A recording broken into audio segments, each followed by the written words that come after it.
Hello guys, welcome to my YouTube channel. ഇന്നത്തെ video ZXi പ്ലസിൽ BXi പ്ലസിനേക്കാൾ എന്തൊക്കെ ഫീച്ചേഴ്സാണ് വരുന്നതെന്നാണ് ഇന്നത്തെ വീഡിയോ കൊണ്ട് ഉദ്ദേശിക്കുന്നത്. അപ്പോൾ നമുക്ക് വീഡിയോയിലേക്ക് പോകാം. ആദ്യമായി പറയുകയാണെങ്കിൽ ZXi പ്ലസ് വാഹനമാണ് നമ്മുടെ മുന്നിൽ കാണുന്നത്. ഇതിൽ ഫോഗ് ലാമ്പ് കമ്പനി ഇൻബിൽറ്റായിട്ട് തന്നെ നൽകിയിട്ടുണ്ട്. BXi വാഹനത്തിൽ അത് കാണുകയില്ല. പിന്നെ ZXi പ്ലസിൽ എന്നുവെച്ചാൽ ഫുൾ ഓപ്ഷന് വരുന്ന ഏറ്റവും വലിയൊരു പോരായ്മയാണ് ഇതിൽ ഒരു സാധാ ഹാലജൻ ഹെഡ് ലാമ്പാണ് കമ്പനി നൽകിയിട്ടുള്ളത്. ഒരു പ്രൊജക്ടർ ഹാലജനോ പ്രൊജക്ടർ LED ഹെഡ് ലാമ്പോ എല്ലാം നൽകിയിട്ടുള്ളത്. പിന്നെ മിററിലാണ് ഇൻഡിക്കേറ്റർ എന്ന ഓട്ടോമാറ്റിക് ഹോൾഡബിൾ ആയിട്ടുള്ളൊരു മിററും കൂടിയാണ് കമ്പനി ഈ വാഹനത്തിന് നൽകിയിട്ടുള്ളത്.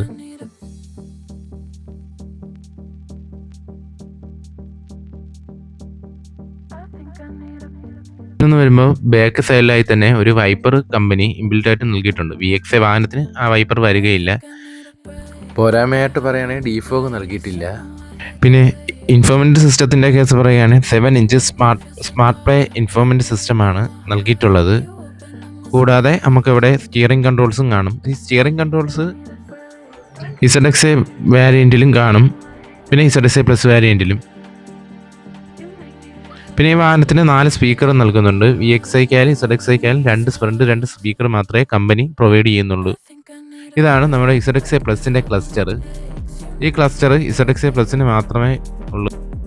ZXi പ്ലസ്സിലാകുമ്പോൾ 4 അലോയ് വീൽസും വരും. VXi ആയാലും ZXi പ്ലസ് ആയാലും ബ്ലാക്ക് കളറിലുള്ള ഡ്രമ്മാണ് വരുന്നത്. ഞാൻ ഈ വീഡിയോ ചെയ്തത് തന്നെ ഇപ്പോൾ ബാനർ നോക്കുന്നവർക്ക് പൊതുവേ ഒരു കൺഫ്യൂഷനായി കാണും. ZXi എടുക്കണോ, ZXi പ്ലസ് എടുക്കണോ, VXi എടുക്കണോ? നമ്മുടെ മുന്നിൽ കണ്ട ഈ വാഹനം ഫുൾ ഓപ്ഷൻ വാഹനമായ ZXi പ്ലസ് ആണ്.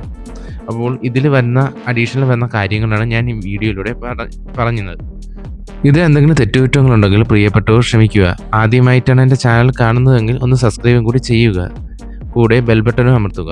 അപ്പോൾ അടുത്ത വീഡിയോയ്ക്കും കാണാം. See you.